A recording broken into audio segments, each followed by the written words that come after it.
दोस्तों कैसे हैं आप सब? आई होप कि आप लोग सब ठीक होंगे और स्वस्थ भी होंगे। मैं भी ठीक हूँ। तो देखिए आज हम पढ़ने वाले हैं एशिया का भूगोल, जिसके अंतर्गत हम पढ़ने वाले हैं एशिया की कृषि के बारे में, ठीक है? यानी कि एग्रीकल्चर के बारे में। और देखिए अभी भी हम उसमें पढ़ने वाले हैं व्यापारिक फसलें यानी कमर्शियल क्रॉप्स, जिसमें हमें पैसा मिलता है यानी हमें आमदनी प्राप्त होती है, ठीक है? इससे की पहले की वीडियो में आपको फूड क्रॉप्स यानी खाद्यान्न फसलों के बारे में बहुत अच्छे और आसानी तरीके से बताया गया है। आप हमारे चैनल पे जाके ये वीडियो को ज़रूर देखिएगा, वरना इस वीडियो के डिस्क्रिप्शन में आपको लिंक मिलेगा, आप वहाँ से जाके ज़रूर देखें, ठीक? अब देखिए जैसा कि अब एशिया जो महाद्वीप में जो है कृषि का विकास सबसे पहले हुआ है, ठीक है? इसी धरातल को कृषि का जन्म स्थल भी कहते हैं। अब देखिए ये सब चीज़ें जो हैं आपको फर्स्ट पार्ट जो है फर्स्ट में आपको मिलेगा खाद्यान्न फसलें, जहाँ पे हमने आपको बहुत अच्छे से समझाया है। आपको देखना है वीडियो, ठीक? कृषि के बारे में बहुत अच्छे से समझाया गया है। जैसा कि आप ऐसे कह सकते हैं कि एशिया की जो कुल कृषि योग्य भूमि है, क्षेत्रफल लगभग जो है 92 करोड़ हेक्टेयर जो है भूमि है, क्षेत्रफल, ठीक है, जो कृषि लायक है, ठीक? और इस महाद्वीप में लगभग कह सकते हैं कि 53% जो है जनसंख्या कृषि कार्य में लगी है, यानी 200 करोड़ के पास, ठीक? अब जैसे और एक कृषक के पास कितनी हेक्टेयर भूमि है? 0.5, ठीक है, 0.5 ऐसा कह सकते हैं, ठीक? तो चलिए हम स्टार्ट करते हैं।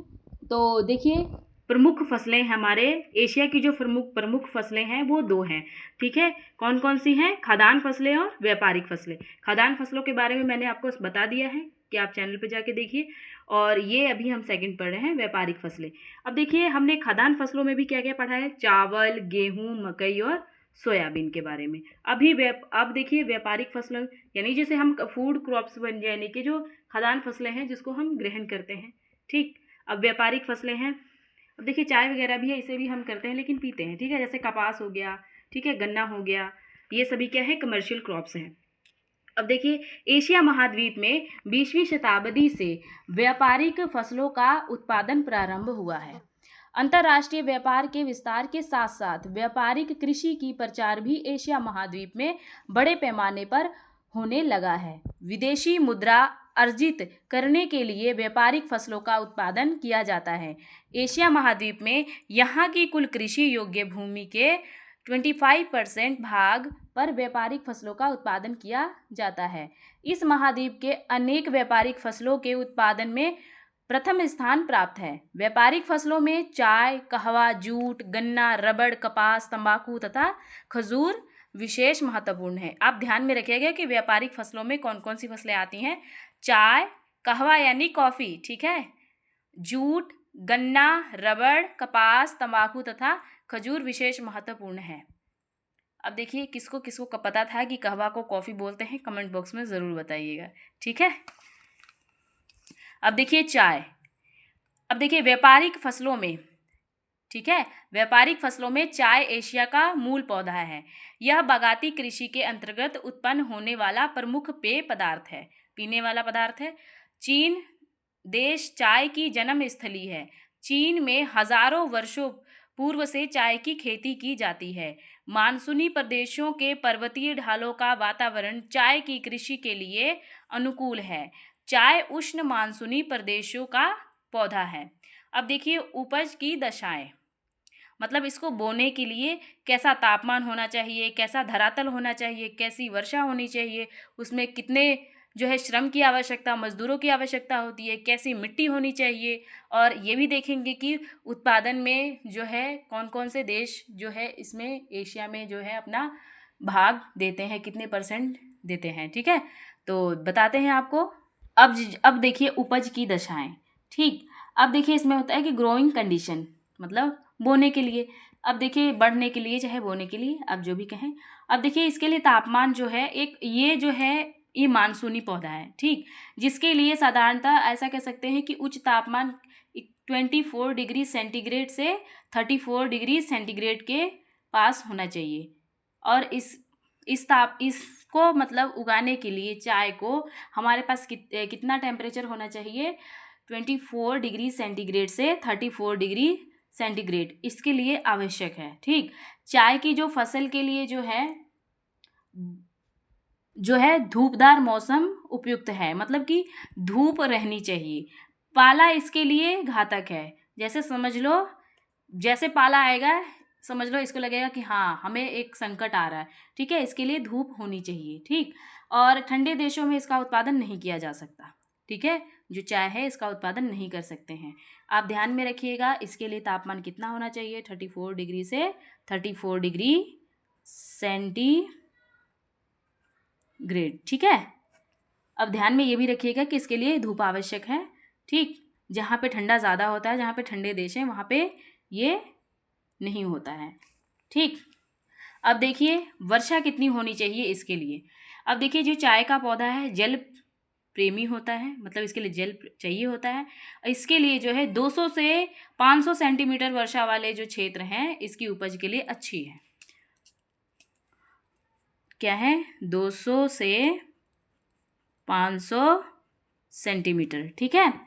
और आप इसके लिए जो शुष्क मौसम हानिकारक है, परंतु जड़ों में जो पानी ठहरने पर जो पौधा नष्ट हो जाता है, इसे सामान्यतः ढालू भूमि ही चाहिए, ठीक है। अगर देखिए हम ऐसे, अगर ढालू भूमि नहीं रहेगी तो वो क्या होगा कि पानी उसके जड़ों में इकट्ठा हो जाएगा, ठीक है। अगर ढालू भूमि रहेगी तो देखिए अगर लगाते लगाते आएंगे तो ऊपर से जब पानी आएगा तो उसके जड़ों तक नहीं रुकेगा, डायरेक्ट नीचे आ जाएगा, ठीक। इसको जल चाहिए होता है, ऐसा नहीं है कि पानी नहीं चाहिए, ठीक है।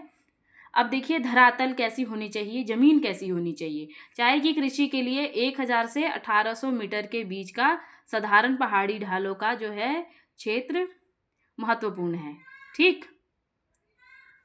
1000 से कितना होना चाहिए, 1800। देखिए मेरी हैंड राइटिंग मत जाइएगा, क्योंकि मैंने एक हाथ से मोबाइल पकड़ रखा है, एक हाथ से लिख रहे हैं, थोड़ा सा दिक्कत हो रहा है मुझे, ठीक। चलिए देखते हैं मिट्टी इसके लिए कैसी होनी चाहिए। चाय के लिए जो है हल्की तथा गहरी बलुई मिट्टी चाहिए होती है, जिसमें कहते हैं कि लोहा और जीवाश्म की मात्रा अधिक होती है, ठीक है। कैसी चाहिए होती है, हल्की तथा गहरी बलुई मिट्टी। इसमें क्या होता है, लोहा और जीवाश्म, ठीक, मिट्टी में। और देखिए वन प्रदेशों की जो मिट्टियां हैं अपनी उर्वरता शक्ति के कारण बड़ी महत्वपूर्ण होती हैं, ठीक है। जो वन प्रदेशों की मिट्टियां हैं उनमें उर्वरता शक्ति ज़्यादा देखने को मिलती है। चाय की मिट्टी में जो है अम्लीय की आवश्यकता होती है, ठीक, अम्लीय होना चाहिए, ठीक। इसमें जो है फास्फोरस, पोटाश और नाइट्रोजन की मात्रा वांछनीय है। अब देखिए जैसे कि दार्जिलिंग की जो अच्छी जो चाय का गुण है इन्हीं तत्वों की देन है। जो दार्जिलिंग में अच्छा जो चाय उत्पादन किया जाता है, इसका मतलब है कि ये सभी तत्व उसमें हैं। अब देखिए चाय के लिए जो है अमोनियम सल्फेट, नाइट्रोजन, हड्डी की जो खाद तथा हरी खाद का प्रयोग अधिक आवश्यक माना जाता है, ठीक है। अमोनिया सल्फेट, नाइट्रोजन, ठीक है, ये सब जो साइंस के स्टूडेंट्स हैं उन्होंने पढ़ रखा होगा, ठीक। अब देखिए अब श्रम देखते हैं, इसमें कितने मजदूरों की आवश्यकता होती है।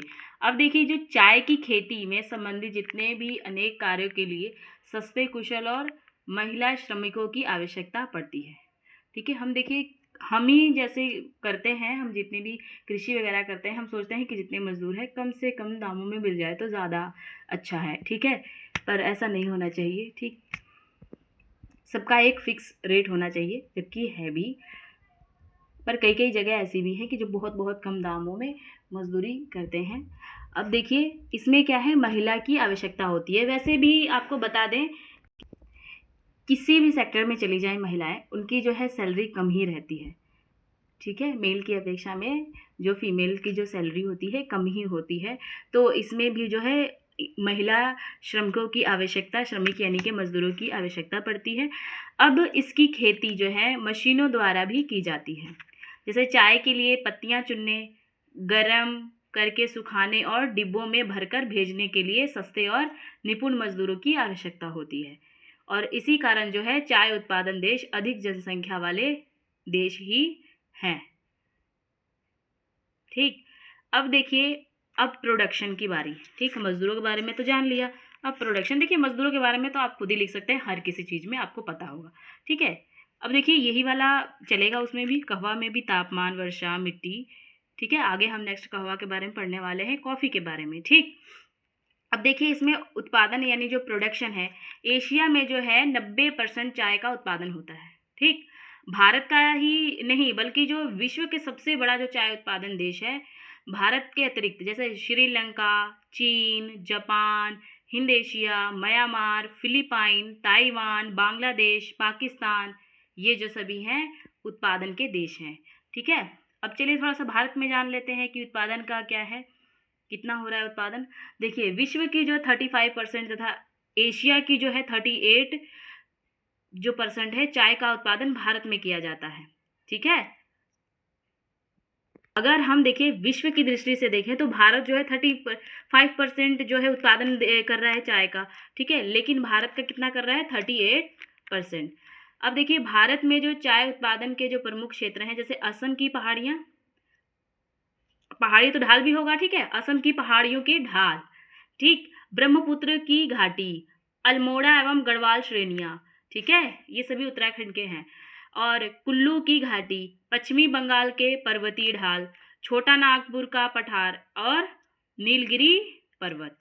ठीक, भारत के बारे में जान लिया। चलिए हम श्रीलंका के बारे में जान लेते हैं कि जो श्रीलंका है विश्व का जो कुल है 14% भाग उत्पन्न करता है, यानी 14%। ठीक है, यहाँ चाय की जो है प्रति हेक्टेयर उपज भी अधिक है, जो लोग लगभग ऐसा कह सकते हैं कि 450 किलोग्राम है। ठीक है, अब जो लंका द्वीप का मध्य भाग है, बीच वाला जो भाग है, चाय का जो प्रमुख क्षेत्र है वो, ठीक है, लंका का जो मध्य भाग है वो चाय का प्रमुख क्षेत्र है। अब देखिए इसमें मध्य पहाड़ी के ढालों पर कैंडी से दक्षिण की ओर, ठीक है, कैंडी से दक्षिण की ओर चाय के अनेक बागान मिलते हैं। जब मध्य पहाड़ी में आप जाएंगे श्रीलंका में देखेंगे तो कैंडी से जब जाएंगे तो दक्षिण की ओर जाने पर आपको चाय के अनेक बागान देखने को मिलेंगे। अब देखिए चीन, अब जो चीन है चाय की जन्मभूमि है, लेकिन प्रति हेक्टेयर उत्पादन कम है। ठीक है, जन्मभूमि क्योंकि देखो अभी हमने पढ़ा कि सबसे पहले जो है चाय की खेती यहीं पे की जाती थी, बहुत लंबे टाइम से होते हुए आ रही है। ठीक है, अब इसमें देखिए जो है प्रति हेक्टेयर पैदावार जो है वो है कम। विश्व की केवल 21% जो है चाय उत्पन्न की जाती है। और देखिए सिकियांग नदी की जो घाटी है और दक्षिण चीन के पर्वतीय ढालों पर जो चाय के अनेक छोटे बड़े बागान पाए जाते हैं वो पूर्वी तटीय प्रदेश, यांगटिस्कियांग घाटी और लाल बेसिन भी चाय में उत्पादन में इसकी प्रधानता है। ठीक, अब देखिए इंडोनेशिया के बारे में, इसको हिंद एशिया भी आप कह सकते हैं। इंडोनेशिया में जो है प्राचीन काल में चाय का उत्पादन किया जाता था। ठीक, हिंद एशिया की सबसे अधिक चाय जावा द्वीप पर उत्पन्न हुआ है। ठीक है, उत्पन्न की जाती है। इसके पश्चिम भाग पर ज्वालामुखी पर्वतों के प्रदेश, ठीक, ज्वालामुखी पर्वतों के प्रदेश में जो लावा मिट्टी है, ठीक, कहीं ना कहीं लावा मिट्टी हमारे ज्वालामुखी से बन रही है, और क्षेत्र पर चाय के अनेक बड़े बड़े बागान मिलते हैं। अब देखिए सुमात्रा द्वीप आपने सुना होगा, सुमात्रा द्वीप के जो उत्तरी पूर्वी क्षेत्र पर जो चाय के अनेक बागान आपको देखने को मिलेंगे। अब देखिए ताइवान है, ताइवान जो है, ताइवान की जो अलुंग चाय विश्व प्रसिद्ध है। यहाँ जो चाय के बागान है उत्तर पश्चिमी क्षेत्र से मिलते हैं और जो पर्वतीय ढालों पर हरी चाय की कृषि की जाती है। अब देखिए जापान, अब देखिए जापान जो है हांशू द्वीप का, थोड़ा हिंगू हांशू याद थोड़ा कन्फ्यूजन, हांशू जो द्वीप का जो है शिजोका जो प्रांत है वो नायोगा क्षेत्र तथा दक्षिणी तटीय प्रदेश चाय के प्रमुख क्षेत्र हैं। ठीक है, जापान में। और जापान की जो प्रसिद्ध हरी चाय की कृषि, ठीक, जापान के पर्वतीय ढालों पर ही की जाती है। देखिए इसमें बताने की आवश्यकता तो नहीं क्योंकि ये पर्वतीय ढालों पर ही किया जाएगा। ठीक है, अन्यथा पानी जो है जब वर्षा होगी तो उसके जड़ों में इकट्ठा हो जाएगा। ठीक, मिलते हैं नेक्स्ट वीडियो में, बने रहिएगा। ठीक है, नेक्स्ट वीडियो में हम पढ़ने वाले हैं कहवा यानी कि कॉफ़ी के बारे में। मिलते हैं, बाय बाय।